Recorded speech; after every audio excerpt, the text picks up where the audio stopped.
Pinakabatang maestrado ng Korte Suprema ang bagong talagang Associate Justice na si Marvic Leonen. Pero kahit siya pang Chief Negotiator ng Government Peace Panel, pagtitiyak ng Malacanang, hindi maapektuhan ang appointment ni Leonen ng takbo ng usapang pangkapayapaan sa Mindanao. Balitang hatid ni Claire Delfin.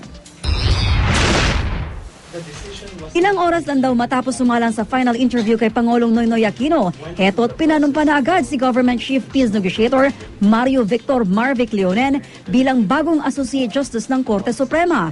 Siya ang huli sa 7 in-interview para sa posisyong binakante ni ngayon Chief Justice Maria Lourdes Sereno.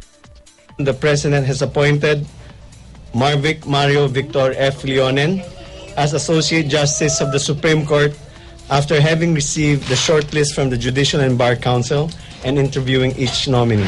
Ayon kay Lacerda, hindi raw minadali ang desisyon dahil pinag-aralan umano ng Pangulo ang credentials ng bawat nominado. At sa bahagi ni Leonen, lumutang ang pamumuno niya sa Government Peace Panel noong nakipag-usap sa Moro Islamic Liberation Front para may katuparan ang paglalagda sa Framework Agreement na layong magtatayo ng Bangsamoro Political Entity. I think his confidence in him as somebody who was able to forge the framework agreement was a consideration. Pagtitiyak naman ng palasyo, hindi raw makaaapekto sa peace process ang appointment kay Leonen sa Korte Suprema.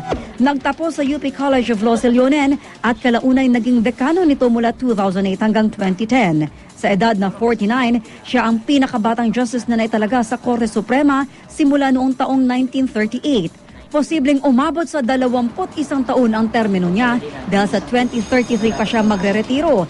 Lagpas pa sa termino ni Sereno na siya namang pinakabatang punong maestrado sa ating kasaysayan. Claire Delfin, GMA News.